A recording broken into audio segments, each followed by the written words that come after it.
Hello and welcome to our official YouTube channel of Lakshya classes. आज की इस class में हम बात करने वाले हैं the fundamental rights and duties, यानी कि जो भारतीय संविधान में मौलिक अधिकार और मौलिक कर्तव्यों के बात दिए गए हैं। आज की इस वीडियो में हम उन पर चर्चा करेंगे। चलिए शुरू करते हैं। बात करते हैं मौलिक अधिकार या फंडामेंटल राइट्स के बारे में। भारतीय संविधान में क्यों इनको रखा गया, क्या इनके रखने की ज़रूरत रही और कौन कौन से फंडामेंटल राइट्स हमारे पास हैं। तो देखिए, भारतीय संविधान के भाग 3 में अनुच्छेद, अगर हम बात करते हैं तो अनुच्छेद 12 से 35 तक जो हमारे मूल अधिकारों का वर्णन मिलता है। इसके संबंध में अगर हम देखें तो जो भारतीय संविधान निर्माता थे, उन्होंने अमेरिकी संविधान के अधिकार विधेयक से प्रभावित होकर भारतीय संविधान में मूल अधिकारों का प्रावधान रखा। इसी में अगर हम देखते हैं तो जो भाग 3 है हमारा भारतीय संविधान का, इसको भारत का मैग्ना कार्टा भी कहा गया है। भाग 3 को भारत का मैग्ना कार्टा की संज्ञा दी गई है।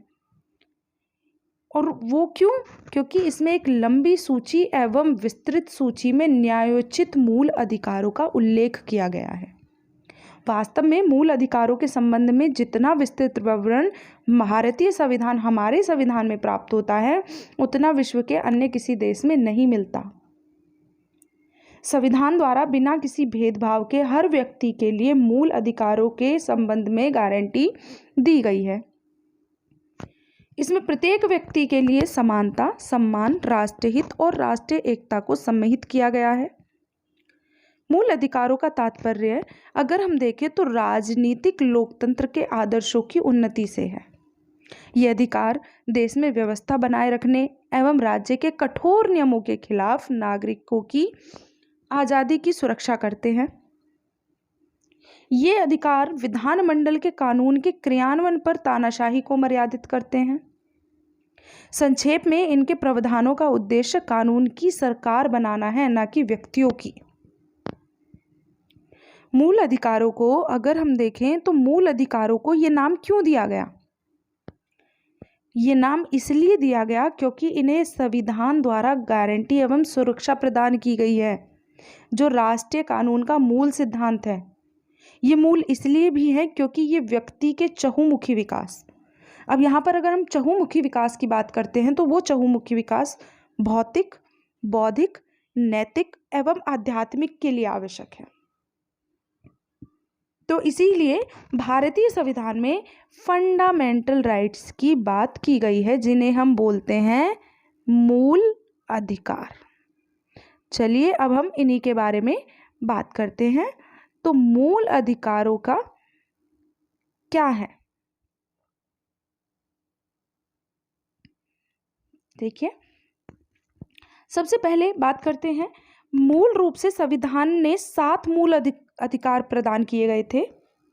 जो हमारा भारतीय संविधान है, इसमें अगर हम मूल रूप से देखें तो 7 अधिकारों का प्रावधान था, जिसमें पहला हमारा आ जाता है राइट टू इक्वलिटी, यानी कि समता का अधिकार।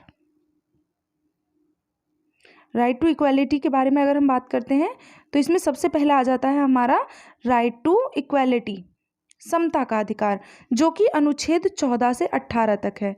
कहाँ से? 14 से 18 तक।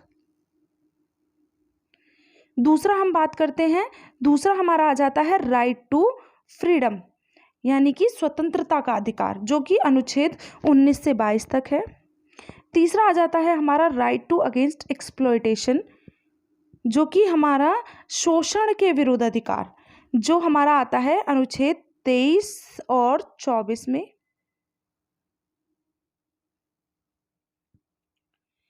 नेक्स्ट आता है हमारा right to freedom of religion, यानी कि जो धर्म की स्वतंत्रता का अधिकार है। ये आ जाता है हमारा, देखिए बेटा, 25 से 28 तक, अनुच्छेद 25 से 28 तक।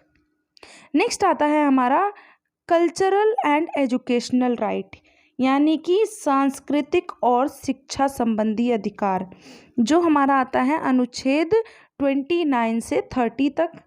और नेक्स्ट आता है हमारा राइट टू कॉन्स्टिट्यूशनल रेमेडीज, यानी कि जो हमारी संवैधानिक उपचारों का अधिकार है, ये आता है हमारा अनुच्छेद 32 में। यहाँ पर देखिए 6 फंडामेंटल राइट्स के बारे में बताया गया है, लेकिन इन 6 फंडामेंटल राइट्स से अलग एक हमारा फंडामेंटल राइट था संपत्ति का अधिकार, यानी कि जिसको हम बोलते हैं राइट टू प्रॉपर्टी।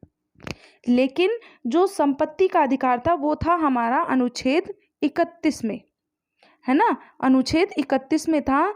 लेकिन क्या होता है, संपत्ति के अधिकार को जो हमारा 44वां संशोधन हुआ, 44वां संशोधन हुआ हमारा, उसमें संपत्ति के अधिकार को 44वें संविधान अधिनियम 1978 द्वारा मूल अधिकारों की सूची से हटा दिया गया।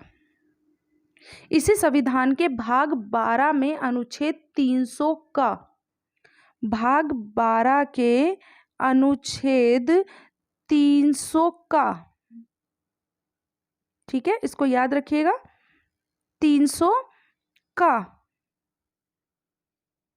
के तहत कानूनी अधिकार बना दिया गया है। ठीक है, तो इसीलिए अभी अगर हम देखें तो हमारे भारतीय संविधान में कितने फंडामेंटल राइट्स रह जाते हैं? 6 फंडामेंटल राइट्स, क्योंकि जो संविधान में संपत्ति का अधिकार था, राइट टू प्रॉपर्टी, उसको हटा दिया गया और उसको एक कानूनी अधिकार बना दिया गया। चलिए बात करते हैं सबसे पहले राइट टू इक्वालिटी के बारे में। देखिए यहाँ पर लिखा हुआ है राइट टू इक्वालिटी, और ये हमारा कौन से आर्टिकल में आता है? ये आता है हमारा आर्टिकल 14 से 18 के अंडर में। आर्टिकल 14 से 18 के अंडर में ये हमारा आता है। It refers to the equality in the eyes of law, discarding any unfairness on ground of caste, creed, race, religion, place of birth, sex. All human beings are born free and are equal in dignity and rights. तो देखिए यहाँ पर सबसे पहले तो ये देखिए लिखा हुआ है राइट टू इक्वालिटी। इक्वालिटी का मतलब क्या है? इक्वालिटी का मतलब है यहाँ पर समानता। राइट टू इक्वालिटी मतलब समानता, और समानता किस चीज़ की? यहाँ पर समानता हर चीज़ की। अगर हम देखें तो इसमें आता है विधि के समक्ष समता और विधियों का समान संरक्षण। विधि के समक्ष समता का विचार ब्रिटिश मूल का है, जबकि विधियों के समान संरक्षण को अमेरिका के संविधान से लिया गया है। अनुच्छेद 14 में कहा गया है कि राज्य भारत के राज्य क्षेत्र में किसी व्यक्ति को विधि के समक्ष समता से या विधियों के समान संरक्षण से वंचित नहीं करेगा। इसमें अगर हम देखें तो समानता किस चीज की? यहाँ पर समानता दी गई है कि किसी भी व्यक्ति के साथ उसकी ground of caste, creed, race, religion, इनके बेसिस पर कोई भी डिस्क्रिमिनेशन नहीं होगा, इक्वालिटी रहेगी। क्योंकि जो सभी ऑल ह्यूमन बीइंग्स जो हैं वो फ्री हुए हैं, वो फ्री हैं, and they all are free, they all are equal in the dignity and rights. उन सभी के पास अपनी डिग्निटी है, उनके राइट्स हैं, तो उनको उनसे वंचित नहीं रखा जा सकता। इसी में देखें तो अस्पृश्यता का भी अंत होता है। अस्पृश्यता को समाप्त करने की व्यवस्था अनुच्छेद 17 में की गई है, क्योंकि अस्पृश्यता जो है ये 1976 में अस्पृश्यता अधिनियम 1955 में मूलभूत संशोधन किया गया और इसको नया नाम नागरिक अधिकारों की रक्षा अधिनियम 1959 दिया गया। अस्पृश्यता शब्द को ना तो संविधान में और ना ही अधिनियम में परिभाषित किया गया है। या इसमें हम देखें तो इक्वालिटी यानी कि अधिकार, बराबर रखना, इसीलिए सार्वजनिक रोजगार के रूप में आर्थिक रूप से कमजोर वर्गों के लिए भी आरक्षण दिया गया, जो भारतीय संविधान के 103वें संशोधन 2019 में जो हुआ था, 103वां संशोधन उसमें जोड़ा गया। और इसमें क्या किया गया, जो आर्थिक रूप से कमजोर लोग थे उनके लिए ईडब्ल्यूएस लाया गया। तो इस तरह से हम देखते हैं जो भारतीय संविधान का पहला हमारा अधिकार है, right to equality, in short हम ये बोल सकते हैं कि ये एक ऐसा अधिकार है जहां सभी को समान रूप से माना गया, जहां सभी के लिए समानता की बात की जाती है। दूसरा हम बात करते हैं राइट टू फ्रीडम के बारे में। Right to freedom, right to freedom जो है ये एक ऐसा अधिकार है जो, जैसा कि देखिए नाम से ही इसका परिभाषित होता है, राइट टू फ्रीडम। देखिए राइट टू फ्रीडम यानी कि जो हमारी स्वतंत्रता है, स्वतंत्रता का अधिकार।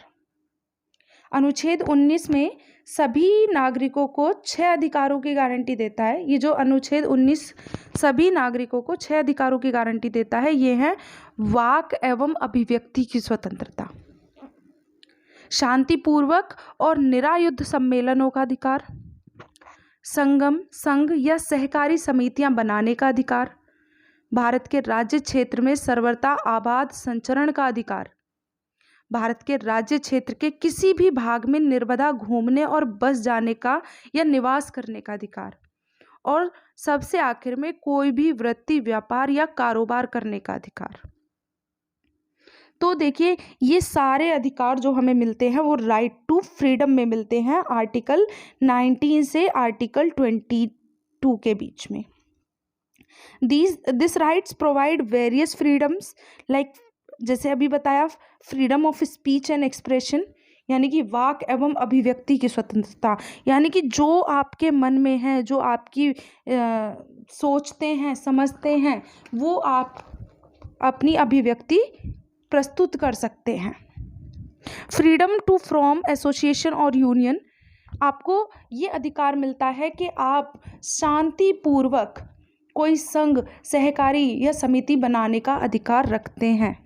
Freedom to move freely throughout the territory of India, पूरा भारत जो आपका एक राज्य क्षेत्र है, उस राज्य क्षेत्र में कहीं भी आप घूम सकते हैं बिना किसी डर, बिना किसी दहशत के। राज्य के किसी भी क्षेत्र के किसी भी भूभाग में आप निर्बाधा घूमने और बस जाने या निवास करने का अधिकार किसमें पाते हैं, राइट टू फ्रीडम में।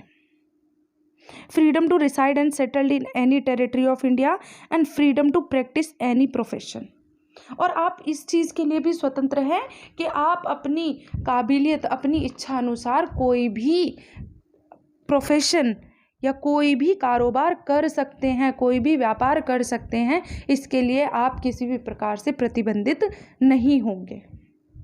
मूलतः अनुच्छेद 19 में 7 अधिकार थे, लेकिन संपत्ति के अधिकार को खरीदने, अधिग्रहण करने या बेच देने के अधिकार को 1978 में 44वें संशोधन अधिनियम के तहत समाप्त कर दिया गया। अतः इन 6 अधिकारों की रक्षा केवल राज्य के खिलाफ मामले में है, न कि निजी मामले में। अर्थात ये अधिकार केवल नागरिकों और कंपनी के शेयर धारकों के लिए हैं, न कि विदेश या कानूनी लोगों जैसे कंपनियों या परिषदों के लिए। राज्य इन 6 अधिकारों पर अनुच्छेद 19 में उल्लेखित आधारों पर उचित प्रतिबंध भी लगा सकता है। अब देखिए, अगर हम यहाँ पर बात करते हैं वाक एवं अभिव्यक्ति की स्वतंत्रता या freedom to speech and expressions की, तो इसमें आप केवल बोलने ही नहीं, यहाँ प्रत्येक नागरिक को अभिव्यक्ति दर्शाने, मत देने, विश्वास एवं अभियोग लगाने की मौखिक, लिखित, छपे हुए मामलों पर स्वतंत्रता देता है। ये अपने या किसी अन्य के विचारों को प्रसारित करने का अधिकार है। यहाँ पर प्रेस की स्वतंत्रता की बात की गई है, फोन टेपिंग के विरुद्ध अधिकार की बात की गई है, यहाँ पर बात की गई है शांति के अधिकार की, यहाँ पर बात की गई है किसी राजनीतिक दल या संगठन द्वारा आयोजित बंद के खिलाफ के अधिकार की, यहाँ पर बात की गई है राइट टू फ्रीडम में प्रदर्शन एवं विरोध का अधिकार, लेकिन हड़ताल का अधिकार नहीं। किसी जब हम देखते हैं तो ये सारे अधिकार जो हमें मिलते हैं वो किस में मिलते हैं? ये सब मिलते हैं हमें राइट टू फ्रीडम में। चलिए नेक्स्ट बात करते हैं राइट टू अगेंस्ट एक्सप्लॉयटेशन। अब राइट टू अगेंस्ट एक्सप्लॉयटेशन क्या है कि ये जो हमारा अधिकार है ये मिलता है हमें आर्टिकल 23 से आर्टिकल 24 तक। इस अधिकार में these rights aim to protecting citizens from environmental, domestic and work hazards. It consists of two major provisions. First, the abolition of forced labor, and second is the abolition of employing of the children under 14 years of age. देखिए ये जो हमारा संविधान में प्रावधान है इसके लिए इसको हम बोलते हैं शोषण के विरुद्ध अधिकार। तो अनुच्छेद 23 में मानव दुर्व्यवहार या बाल श्रम और इसी प्रकार के अन्य श्रमों पर भी प्रतिबंध लगाता है। इसके अनुसार कोई ऐसी व्यवस्था जो इस कानून का उल्लंघन करती है वो दंडनीय होगी। उसको क्या दिया जाएगा? उसको उसके खिलाफ दंड दिया जाएगा। मानव दुर्व्यवहार, अगर यहाँ पर हम शब्द देखें तो मानव दुर्व्यवहार या ऐसा कार्य है ना, यहाँ पर अगर हम बात करते हैं तो पुरुष हो, महिला हो, बच्चे हो, उनके साथ दुर्व्यवहार करना। या कारखानों में देखिए जहाँ जैसे यहाँ पर लिखा हुआ है childrens under 14 years of age, है ना, ये जो लिखा हुआ है यहाँ पर क्या बात की गई है? यहाँ पर बात की गई है कि जो 14 साल से कम उम्र के बच्चे होंगे उनको उनके साथ किसी फैक्ट्री, खान या किसी चीज़ में किसी भी इंडस्ट्री में निर्माण कार्य अथवा उनसे काम कराना निषेध है। आपने देखा होगा कई बार कंपनीज के बाहर भी लिखा होता है कि बाल श्रम निषेध। ये क्यों? क्योंकि ये अनुच्छेद 24 में आता है कि जो बच्चे हैं उनसे काम ना कराया जाए, क्योंकि उनका तो मौलिक अधिकार शिक्षा का अधिकार आ जाता है, इसीलिए। ठीक है, नेक्स्ट अगर हम देखते हैं तो बात करते हैं, हमारा नेक्स्ट है right to freedom from religion. अब देखिए यहाँ पर बात करते हैं रिलीजन। हम सभी जानते हैं भारत जो है एक ऐसा देश है जहाँ पर विभिन्न विभिन्न धर्मों के लोग रहते हैं और विभिन्न विभिन्न धर्मों को पालन करते हैं। विभिन्न विभिन्न धर्मों के लोग रहते हैं और अलग अलग धर्म, समुदाय, जाति के लोग अलग अलग धर्मों का पालन करते हैं। तो भारतीय संविधान में यह भी प्रावधान रखा गया है कि किसी भी व्यक्ति को उसके धर्म को लेकर आहत ना किया जाए या धर्म के प्रति कोई भी ऐसा कार्य ना किया जाए जो धर्म के प्रति आघात पहुंचे या कष्ट दे हो। तो यहाँ पर फ्रीडम ऑफ रिलीजन की अगर बात करते हैं तो फ्रीडम ऑफ रिलीजन से आशय है कि आप अपने धर्म को निभाने के लिए पूरी तरह से स्वतंत्र हैं। और ये किस आर्टिकल में आता है? ये आता है बेटा आपका under article 25 to 28। It supports the freedom of an individual और group that every citizen has the right to practice and promote their religion peacefully। देखिए यहाँ पर ये जो वर्ड आया है ना, इसको बहुत ध्यान से देखिए, promote their religion peacefully, यानी कि आप अपने धर्म को मानिए, आप अपने धर्म के अनुसार कार्य करिए, अपने धर्म का अनुसरण करिए, लेकिन ये सभी कैसे होने चाहिए? Peacefully. The concept is generally recognized also to include the freedom of change religion or not to follow any religion। इसमें देखिए कॉन्सेप्ट ये भी है कि if you wants to change your religion or you don't want to follow any religion, so you are free. ठीक है, इसमें आप पूरी तरह से अपने धर्म को या किसी भी धर्म को फॉलो करने के लिए स्वतंत्र हैं। आप अपनी धार्मिक पूजा, परंपरा, समारोह आदि करने के लिए अपनी आस्था और विचारों को प्रदर्शन करने की भी आपको पूरी स्वतंत्रता मिलती है। आप बिना किसी भय के, बिना किसी डर के अपने धार्मिक विश्वास और आस्था की सार्वजनिक घोषणा कर सकते हैं।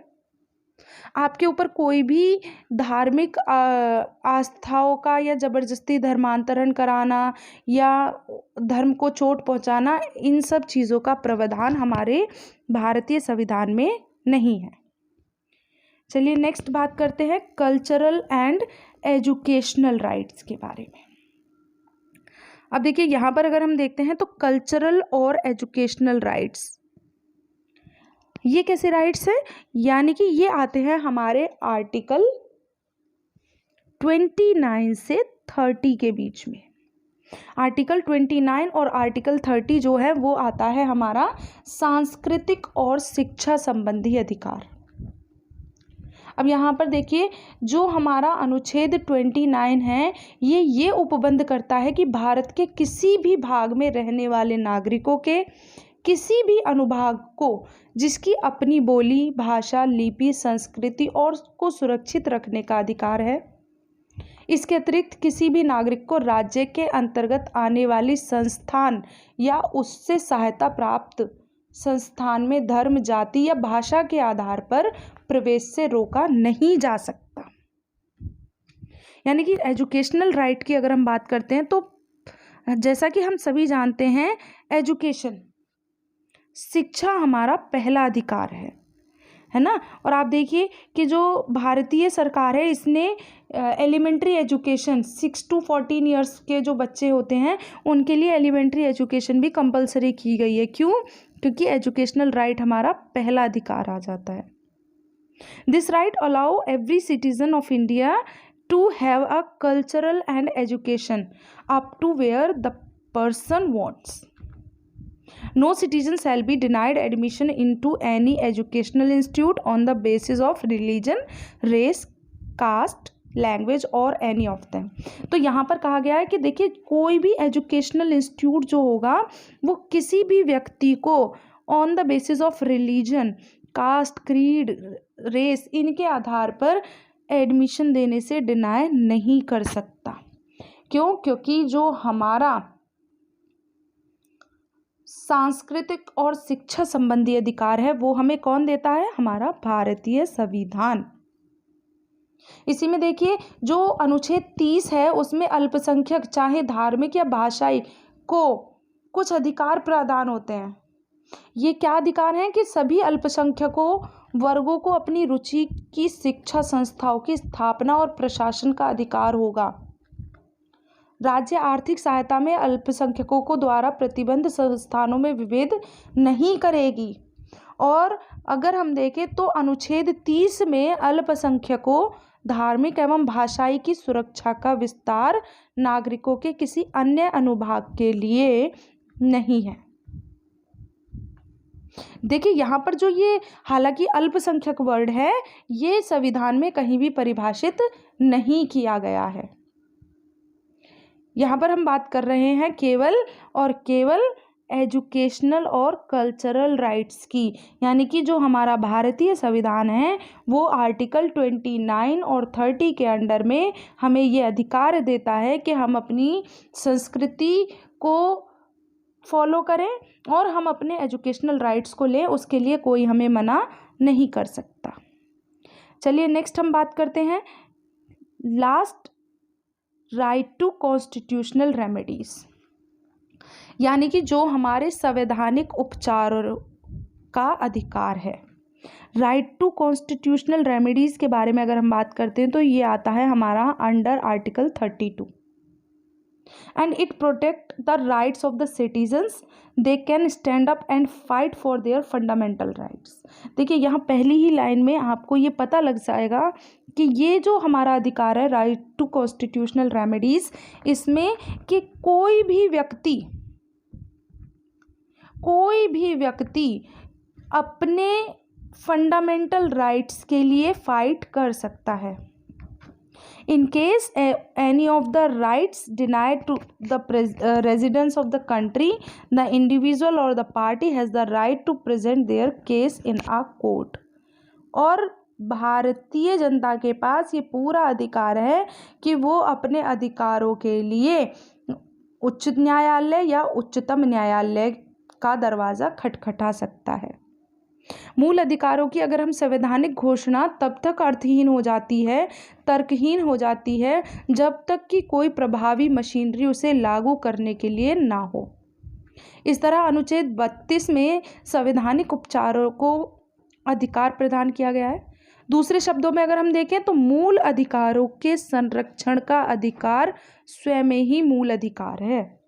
जो हमारे मौलिक अधिकार हैं उनके संरक्षण का अधिकार स्वयं ही एक मौलिक अधिकार है। यही व्यवस्था मूल अधिकारों को वास्तविक बनाती है। इसीलिए अगर हम देखें तो डॉक्टर भीमराव अंबेडकर साहब ने अनुच्छेद 32 को संविधान का सबसे महत्वपूर्ण अनुच्छेद बताया है। क्यों? क्योंकि इस अनुच्छेद के बिना पूरा संविधान अर्थविहीन हो जाता है। देखिए, जो हमारा आर्टिकल 32 है ना बेटा, इसको सोल ऑफ द कॉन्स्टिट्यूशन भी कहा गया है। यह संविधान की आत्मा और हृदय है। उच्चतम न्यायालय ने व्यवस्था दी है कि अनुच्छेद 32 में संविधान की मूल विशेषताएं हैं। इस तरह इसे संविधान संशोधन के तहत बदला नहीं जा सकता।